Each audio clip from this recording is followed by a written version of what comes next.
Rajini sir, இது எப்படி sir புரிஞ்சிக்க வேண்டியது இருக்கு? விசிக உறவை உடைத்தது திமுக தான். திமுக கூட்டணியில் இணைவோம் அப்படின்னு தாவேகா கூட்டணியில் இணைவோம்னு சொல்றாரு இல்லையா உங்க தலைவர்? எந்த அடிப்படையில் சொல்றாரு? துரோகிகள் அப்படின்ற பட்டத்தை யாருக்கு சுட்டுறீங்க? நாங்க நம்பிக்கையா இருந்தோம், கடந்த காலங்களில் பல இன்னல்களான செயல்பாடுகளில் உங்களோட நான் துணை நின்று இருக்கிறேன், எவ்வளோ ஆஃபர் வந்துச்சு எனக்கு தெரியுமா, அவ்வளோ பேசுறாரு இல்லையா? அப்போ புதிய கூட்டணியில் இணைவதற்கான ஜஸ்டிஃபிகேஷனாக இதை பார்க்க வேண்டியது இருக்குதா? அப்படி கிடையாது. அதாவது சார் சோமு சார் சொல்கிற மாதிரி எந்த தடுமாற்றமும் கிடையாது. அதில் புரிந்து கொள்றதுல சிக்கல் இருக்கிறதா நான் பார்க்குறேன். அதாவது என்னென்னா, நாங்கள் திராவிட முன்னேற்ற கழக தலைமையிலான மதசார்பற்ற முற்போக்கு கூட்டணி இல்லை நாங்கள் அங்கே வகித்து இருந்தோம். அந்த கூட்டணியின் சார்பில் தான் தேர்தலை சந்தித்தோம். இப்போ தேர்தலை சந்திக்கும் பொழுது கூட்டணி சேர்ந்து தேர்தலை சந்திக்கிறோம், அவ்வளோதான். கூட்டணி ஆட்சி அமைப்பதற்கான உடன்பாடு இல்லை. அது அதில் தெளிவாக திமுக சொல்லிட்டாங்க, தமிழ்நாட்டை பொறுத்தளவுக்கு கூட்டணி ஆட்சி என்பது ஒத்தே வராது. இப்போ எப்படி ஒத்து வருதுன்னு தெரில நமக்கு, அவங்க ஒத்தே வராது அப்படின்னு சொல்லிட்டார்.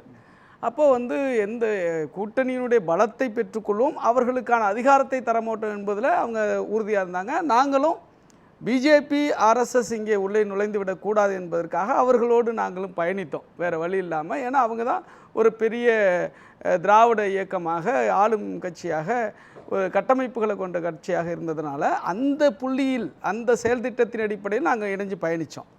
அதே சமயத்தில் இன்றைக்கு தேர்தல் முடிவுகள் தாவேகாவுக்கு ஆதரவாக மாறிய பிறகு ஆட்சி அமைப்பதற்கு ஒரு 10 சீட்டு தான் தேவை அப்படிங்கிறப்போ, இப்போ மக்களுடைய தீர்ப்பு என்பது விஜய் முதலமைச்சராக வர வேண்டும் என்பது தான். அப்போ அவருக்கு 10 இடம் குறையுது. அதே நேரத்தில் அந்த 10 இடத்த அவர் வேறு எங்கேயும் போய் தேடலை. அதிமுக கிட்ட போய் தேடலை, பிஜேபி கிட்ட போய் தேடலை, பாட்டாளி மக்கள் கட்சிக்கிட்ட போய் தேடலை, அந்த கூட்டணியில் போய் தேடலை. அவர் தேடுற இடம் மதசார்பற்ற சக்திகள்கிட்ட தேடுறாரு. கம்யூனிஸ்டுகளை நாடுறாரு, விசிகாவை நாடுறாரு, ஐயுஎம்ல நாடுறாரு. அப்படி நாடுகிற பொழுது நாம் அதை அங்கீகரிக்கும். எப்படி அங்கீகரிவோம்? சார் சொன்ன மாதிரி பாஜக பெற்றெடுத்த குழந்தைன்னு நீங்கள் தானே சொன்னீங்க. ஆமாம், நாங்கள் தான் சொன்னோம், மாற்று கருத்து இல்லை. அந்த சந்தேகம் எங்களுக்கு இருந்தது. அவர்களோடு இவர்களுக்கு உறவு இருக்குமோ என்கிற அந்த ஐயம் எங்களுக்கு ஆழமாக இருந்ததால் நாங்கள் அப்படி சொன்னோம். ஆனால் அதே நேரத்தில் தேர்தலுக்கு முன்பே அதை விஜய் அவர்கள் உடைத்து விட்டார். எப்படி உடைச்சார்னா, நீங்கள் ஜனநாயகன் படம் ரிலீஸ் ஆகிற சூழலில் ஜனநாயகன் படத்தை முடக்கிறாங்க. ஏன் முடக்கிறாங்க? கூட்டணிக்கு கூப்பிட்றாங்க. நீங்கள் பாஜக கூட்டணியில் வாங்க அப்படிங்கிற நிர்பந்தம். அது இருங்க. ஆமாம் சார், ஆமாம் சார், கொஞ்சம் இருங்க சார். அந்த சார் சொன்னார். சரி, இருங்க. அதுதான் அப்போ அதாவது கைப்புண்ணுக்கு கண்ணாடி எதுக்குன்னு சொல்லுவாங்க. அப்போ அது புரிந்து கொள்ள வேண்டிய ஒரு விஷயம். அது அங்கே பேசப்பட்டது ரகசியமாக எல்லாருக்கும் தெரிஞ்ச விஷயம், ஓப்பன் சீக்ரெட்னு சொல்லுவாங்களா, அது பத்திரிகையாளருக்கு தெரியலன்னா நான் ஒன்றும் பண்ண முடியாது. பத்திரிகையாளருக்கே தெரிஞ்சிருக்கணும் அது ஒன்று. அதே போல் அவருக்கு திடீர்னு சிபிஐ சம்மன் கரூர் இன்சிடெண்ட்டில் திடீர்னு 3-4 சம்மன் கொடுத்தாங்க. அவரை நெருக்கடிக்கு உள்ளாக்குனாங்க. அதையெல்லாம் தாங்கி நின்னார் அவர். அவங்களுக்கு இடம் கொடுக்கல. அதே சமயத்தில் காங்கிரஸோடு உடன்பாடு வைப்பதற்கு முனைப்பாக இருந்தார். இது பிஃபோர் எலெக்ஷன் ப்ரீ போலில் காங்கிரஸோடு கூட்டணி அமைப்பதற்கும் விசிகாவோடு கூட்டணி அமைப்பதற்கு அவர் முயற்சி பண்ணார், தொடர்ந்து முயற்சி பண்ணார். அந்த முயற்சி என்பது பாஜகவை புறக்கணித்த முயற்சி, பாஜக வேண்டான்னு அவர் எடுத்த முயற்சி அது. அதே சமயத்தில் ஆஃப்டர் போலிங் வெற்றி பெற்ற பிறகு அந்த 10 இடத்தை எங்கே தேடுறாரு? மதசார்பற்ற சக்திகள்கிட்ட தான் தேடுறாரு. ஆகவே அவர் நிரூபிக்கிறார், அவர் செயல்பாட்டின் மூலமாக நிரூபிக்கிறார். நான் புரியுது. தேர்தலுக்கு முன்பு ஆர்எஸ்எஸ் பெற்றெடுத்த பிள்ளைன்னு விமர்சிக்கப்பட்ட விஜயோடு எந்த புள்ளியில போய் விசிக அதை தான் எக்ஸ்பிளைன் பண்ணிட்டு வரேன் உங்களுக்கு. ஆஃப்டர் எலெக்ஷன் கூட அவர், நீங்க ஜனநாயகன் படத்துல கூட வெளிப்படையா ஒரு பாஜக சொல்லலைங்க சார். சொல்லல சார். கரூர் விவகாரத்துல கூட ஒரு பாஜக நேரடியாக குறிப்பிடலையே. ஒவ்வொருத்தருக்கும் ஒரு ஸ்டைல் இருக்கும் சார். சில பேர் பேசுவாங்க, சில பேர் செயல்படுவாங்க. விஜயை பொறுத்தளவுக்கு செயல்படுற கேரக்டர் என்ன சார் செயல்பட்டு? அதான் நான் சொல்கிறேன்ல, அவர் பேசலை. ஜனநாயகன் படத்தை பாஜக முடக்குதுன்னு பேசலை. ஆனால் அதே சமயத்தில் அவர்களுடைய நெருக்கடிக்கு ஆளாகலை. ஒன்று. ரெண்டாவது, சம்மன் மேலே சம்மன் அனுப்பியும் கூட அவர் பாஜகவுடைய சித்து விளையாட்டு என்று சொல்லவில்லை. ஆனால் அந்த சம்மனுக்கு அவர் எதிர் நின்றார். அது எலெக்ஷனுக்கு பிறகும் கூட பாஜக கிட்ட போல அவர் பாஜக கவர்னரை வைத்துக்கொண்டு அவர் டிலே பண்ணாங்க. உங்களுக்கு தெரியும், நீங்கள் 118ஓடு வாங்க, அதுக்கு கீழே வந்தீங்கன்னா உங்களை கூப்பிட மாட்டோம், ஆட்சி அமைக்க அழைக்க மாட்டோம் என்று அந்த தாமதிச்சது இருக்குல்ல, அது பாஜகவுடைய விளையாட்டு தான். அதுக்கும் அவர் வெளிப்படையாக பேசல. ஆனால் யாரை தேடினார்? மதசார்பற்ற கட்சிகளை நாடினார், தலைவர்களை நாடினார். இப்போ நீங்க சொல்றது எனக்கு புரியுது. இப்போ திமுக கூட்டணி, நீங்க ஏற்கனவே விசிகா, இடதுசாரிகள் எல்லாரும் இருக்கக்கூடிய கூட்டணியே விஜய் எப்படி பார்த்தாரு? அது ஒரு தீய சக்தின்னு தானே பார்த்தாரு. அதாவது அவர் வந்து திமுக கூட்டணி காங்கிரஸை தான் கூப்பிட்டாரு. இல்ல சார், எனக்கு ஒரு கிளாரிஃபிகேஷன் பண்றேன். எனக்கு திமுக கூட்டணி தேர்தலுக்கு முன்பு விஜயுடைய பார்வையில ஒரு தீய சக்தி கூட்டணி, தீய சக்தியோட இருக்கக்கூடியவங்க. நீங்க அதே மாதிரி விசிகா உள்ளிட்ட கட்சிகளுக்கு அவர்கள் ஆர்எஸ்எஸ் பெற்றெடுத்த பிள்ளைகள். இந்த ரெண்டு அலையன்ஸும் ஒரு இடத்துல ஃபார்ம் ஆகுது இருக்கு. எங்க நாங்க முரண்பாடா இல்லையா? இல்ல, முரண்பாடெல்லாம் கிடையாது சார். ஆர்எஸ்எஸ் பெற்றெடுத்த பிள்ளை, பிஜேபியோட பிள்ளை என்று சொன்னதை நாங்க எந்த இடத்துல கடந்தோங்கிறத நான் எக்ஸ்பிளைன் பண்ணிட்டேன் உங்களுக்கு. திருப்பி அந்த கொஸ்டினுக்கு போறீங்க நீங்க. அது போக வேண்டிய அவசியம் இல்லை, நான் விளக்கம் கொடுத்துட்டேன். அதே சமயத்தில் தீய சக்தின்னு அவர் திமுகவை மட்டும்தான் சொல்றாரு. அவர் அரசியலுக்காக பேசுவார், அது வேற விஷயம். ஆனால் அதே சமயத்தில் விசிகாவை சொல்லலை, கம்யூனிஸ்டுகளை சொல்ல, அல்லது வந்து யூஎம்எல்ல போய் அவர் சொல்லலை. அதே சமயத்தில் அவர் அதை திமுக கூட்டணி இருக்கும் பொழுதே தான் காங்கிரஸ் அழைச்சார், திமுக கூட்டணி இருக்கும் பொழுதே தான் விசிகாவை அழைத்தார். அப்போ தீய சக்தின்னு நினைச்சாருன்னா ஏன் காங்கிரஸ் அழைக்க போறாரு, ஏன் விசிகாவை அழைக்க போறாரு? அப்படி இல்லை, அவர் அவங்கள மட்டும் சிங்கிள் அவுட் பண்ணார். அதுதான் அதுக்கான விளக்கம். அப்படிதான், அதுதான் உண்மையும் கூட. அப்போது அவர் தேடினது எங்களை. அப்போ நாங்கள் என்ன பண்ணுறோம், இதை உறுதிப்படுத்துகிறோம். இதை உறுதிப்படுத்திட்டு அவருக்கு நாம் மக்களுடைய தீர்ப்புக்கு மதிப்பளிக்கணுங்கிற அந்த சூழல் இருக்கும் பொழுது திமுக ஒரு அழைப்பு விடுக்கிறது, ஒரு கூட்டம் நடக்கிறது. அந்த கூட்டத்தில் திமுகவும் அதிமுகவும் இணைஞ்சு ஆட்சி அமைக்கலாம்ங்கிற அந்த உடன்பாடு எட்டுவதற்கான ஆலோசனை நடக்கிறது. அதில் தப்பு இல்லை சார் சொன்ன மாதிரி, அது தப்பு இல்லை. ஆனால் வேற என்ன தவறு? எது தவறுன்னு சொல்ல வரேன். ஆனால் அதற்கு பின்புலமாக பாஜக இருக்கிறது என்பதுதான் அதிர்ச்சி. என்ன எவிடன்ஸ்? நேத்து கூட வீரபாண்டியன் சொல்லியிருக்காருங்க. இல்ல சார், என்ன ஆதாரம் இருக்குன்னு கேக்குறேன். ஆதாரம் பாஜக தான் இத இன்டர்மீடியேட் பண்ணாங்க சொல்லவா, அல்லது இந்த அலையன்ஸை ஃபார்ம் பண்ணாங்க? வெளிப்படையா சொன்னது M A Gopi, M A Baby, sorry M A Baby யாரு, சிபிஎம் கட்சியுடைய தேசிய பொதுச் செயலாளர். அவர் வெளிப்படையாக போட்டு உடைச்சாரு. அது மட்டுமல்ல, நேற்றைக்கு சிபிஐயோடைய மாநில செயலாளர் ஒரு பத்திரிகைக்கு பேட்டி கொடுத்துருக்காரு, ஒரு தொலைக்காட்சிக்கு பேட்டி கொடுத்துருக்காரு. இதற்கு பின்புலத்தில் அதிமுகவும் திமுகவும் சேருகிற அந்த பின்புலத்தில் பாஜக இருப்பதை நாங்கள் உணர்ந்த பிறகுதான் நாங்கள் உஷாரானோம், நாங்கள் வெளியில் வந்தோம், அவங்களுக்கு உடன்படலை என்று வெளிப்படையாக சொல்கிறாரு. ஐயுஎம்எல்லுடைய காதர் மொய்தீன் சொல்கிறாரு, எங்கள் தலைவர் நாகரிகம் கருதி நான் வெளிப்படையாக பேச ஆரம்பித்தால் பல்வேறு சங்கடங்கள் ஏற்படுங்கிறத நேற்று கூட சொல்கிறாரு. அப்போ இது நடந்தது உண்மை. இப்ப இதை உணர்ந்து கொண்டுதான் எல்லாமே கடந்த காலத்தினுடைய நிகழ்வு சார். ரெண்டு கேள்வி சார். ஒன்று, பாஜக அதை இன்டர்மீடியேட் பண்ண வேண்டிய அவசியம் எங்கிருந்து வந்தது? ஒன்று. இரண்டாவது, நீங்க ஆட்சியில் அதிகாரத்தில் பங்கு அப்படின்றதுக்காக விசிகாவும் காங்கிரஸோ அல்லது மற்ற கட்சிகளோ சேர்ந்து பதவி சுகத்தை அனுபவிப்பதற்காக திமுகவையும் அதிமுகவையும் பாஜகவையும் ஒரு புள்ளியில தள்ள பாக்குறீங்களா? இல்ல, பதவி சுகம் அனுபவிக்கணும்னு சொன்னாங்க சார். எங்க தலைவருக்கு சிஎம் போஸ்ட் வந்துச்சு, அப்ப ஓகே சொல்லிருக்கலாமே. அது வேணாம், அது கிடைக்கலன்னு தானே. அது ஒருவேளை கிடைச்சிருந்துச்சுன்னா இல்ல சார், எனக்கு இந்த இடத்துல ஒரு ஜஸ்டிஃபிகேஷன் இல்ல சார், ஒரு புள்ளி சார். இல்ல சார், எனக்கு ஒரு புள்ளி இந்த இடத்துல சிஎம் கேண்டிடேட்டாக திருமாவளவன் நிறுத்தப்பட்டிருந்தார்னா அக்செப்ட் பண்ணிருப்பார்ல. நிறுத்தப்பட்டார், வேண்டாம் என்று சொன்னார். யாரால் நிறுத்தப்பட்டார் சார்? திமுக. யாரால் நிறுத்தப்பட்டார்? அதாங்க சார் நான் சொல்றேன், இதே திமுகவுடைய தலைவரால் முன்மொழியப்பட்டார். அங்கதான் சொல்லிடுறேன். இல்ல சார், அதிமுகவையும் திமுகவையும் பாஜக இணைக்க முயற்சி பண்ணுச்சுன்னா திருமாவளவனை முதலமைச்சராக யார் தீர்மானிச்சது? அதுதான் வேண்டான்னு சொன்னதுன்றேன். யார் வேண்டாம் சொன்னது? எங்க தலைவர் திருமாவளவன் வேண்டான்னு சொன்னார் கேக்குறேன் சார். பாஜக ஆஃபர் வச்சதா உடைச்சு பேச பாஜக இல்லை. அது எப்படி சார் இல்லாம போகும்? நான் தான் சொல்றேன், அது தெரிஞ்சுக்கிட்டா நாங்க வேணான்றோம் சார். இதுக்கு பின்னாடி பாஜக இருக்குன்னு தெரிஞ்சுக்கிட்டா வேணான்னு சொல்றோம். நாங்க அக்செப்ட் பண்ணிட்டோமா? அதை பதவிக்குனா அக்செப்ட் பண்ணிருக்கலாமே, ஓபனா சொல்லிருக்கலாமே சார். அந்த டிக்ளரேஷன் கொடுக்கலாம்ல. எது?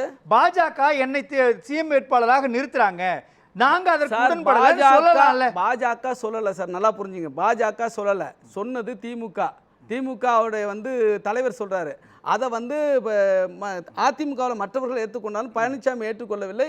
அதே சமயத்தில் எங்கள் தலைவர் அதுக்கு முன்னாடி வேண்டான்றார். ஏன் வேணாங்கிறார்னா, இதுக்கு பின்புலமாக பாஜக இயங்குகிறது என்பதை தெரிந்து கொண்டு தான் நாங்கள் வேணான்ட்டு வர்றோம். இப்போ வேணான்ட்டு வர்ற நாங்கள் எங்களை எப்படி பதவிக்கு ஆசைப்படுறோன்னு சொல்ல முடியும்? இதாச்சு சார் பதவி.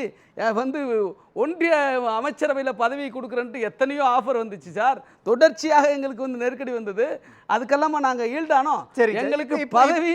இப்போ விசிகா உள்ளிட்ட கட்சிகள் தாவேகாவோடு இருக்கிறீங்க.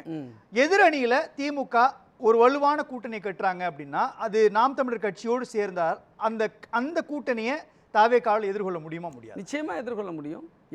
கூட்டணி கட்டட்டும், ஒன்றும் பிரச்சனை இல்லை. அது ஒரு சார் சொன்ன மாதிரி திராவிடத்தையே மிகப்பெரிய சிக்கலுக்கு உள்ளாக்க வேண்டும் என்கிற கொள்கை கொண்டவர் சீமான். திராவிடம் என்பதே தேவையில்லை, பெரியாரை மிக மோசமாக விமர்சித்து கொண்டிருப்பவர்கள் நாம் தமிழர் கட்சியினர். அவர்களோடும் கூட்டணி சேர்வதற்கு திமுக தயாராக இருந்தால் அப்போ பிஜேபியோடு சேர்றதுக்கே ரெடி ஆகிட்டும் போது அவங்களோட சேர்றதுல ஏதாவது ஆச்சரியப்படுறதுக்கு ஒன்று இருக்கிற மாதிரி எனக்கு தெரியல.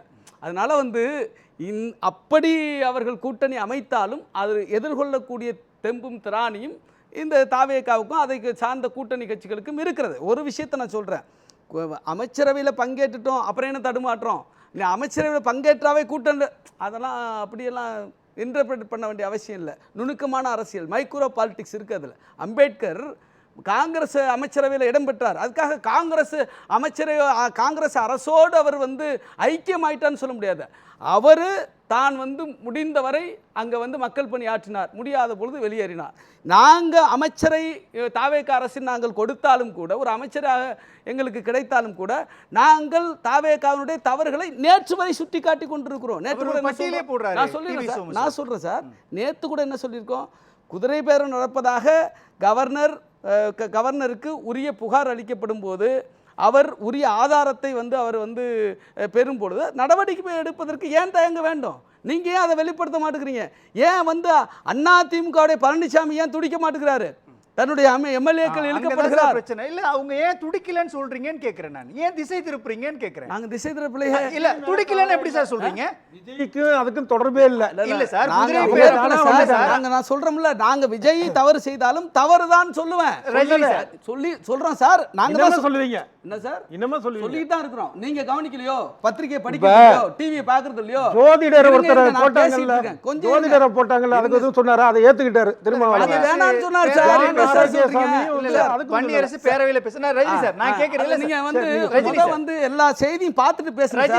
ரஜினி சார் சொல்லுங்க. ரஜினி சார், இதுல நீங்க சொல்றீங்க இல்லையா, குதிரை பேரம் விவகாரத்துல அதிமுகவே பேசல அப்படின்னு எந்த புள்ளியில திருமாவளவன் சொல்றாரு?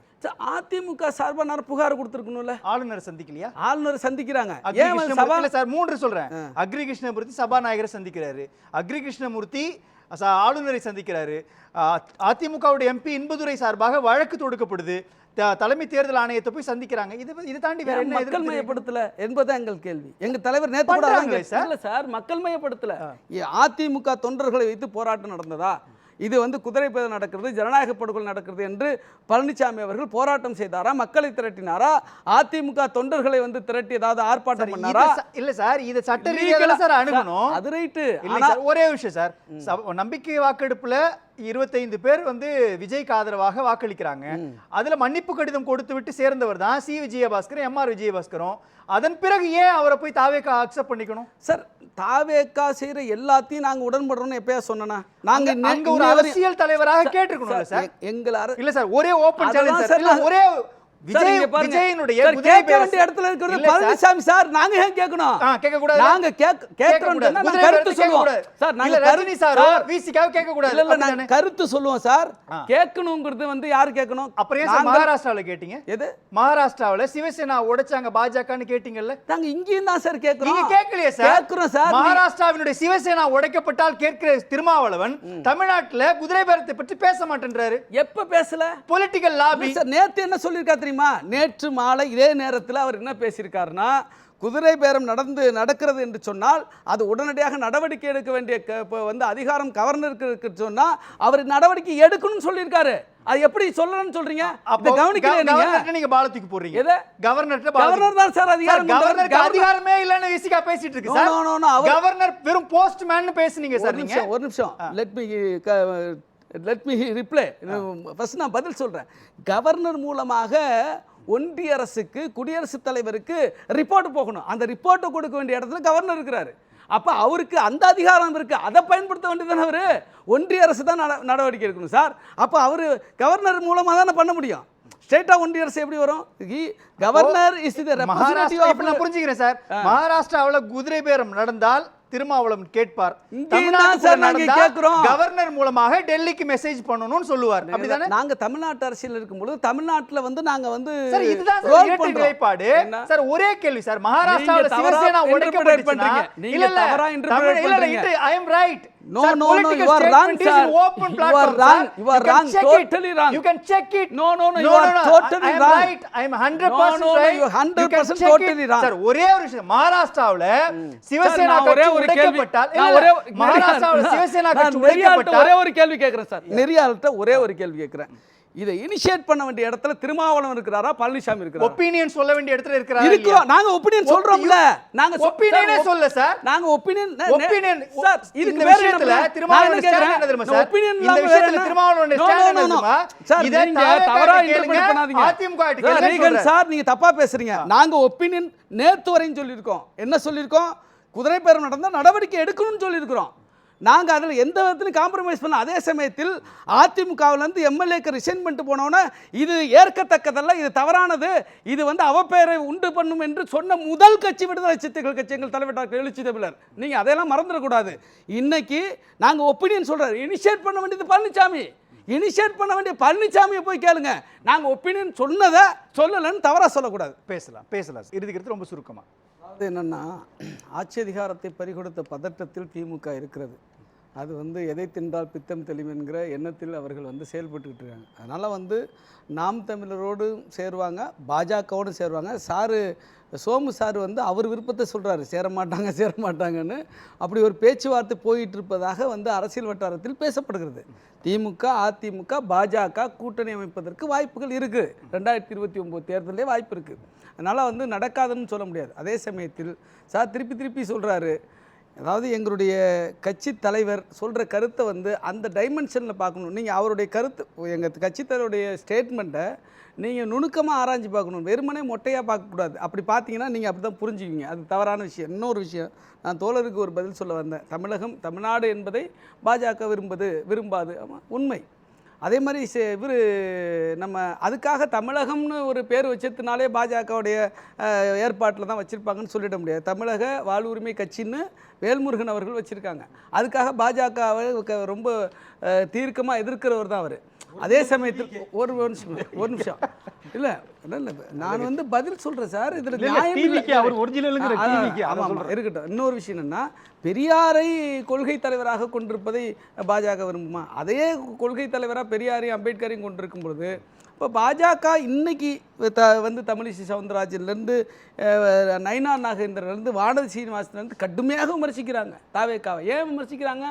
அவர்கள் நினைத்தது நடக்கவில்லை, அவர்கள் போக்குக்கு வரவில்லை என்பதுதான்.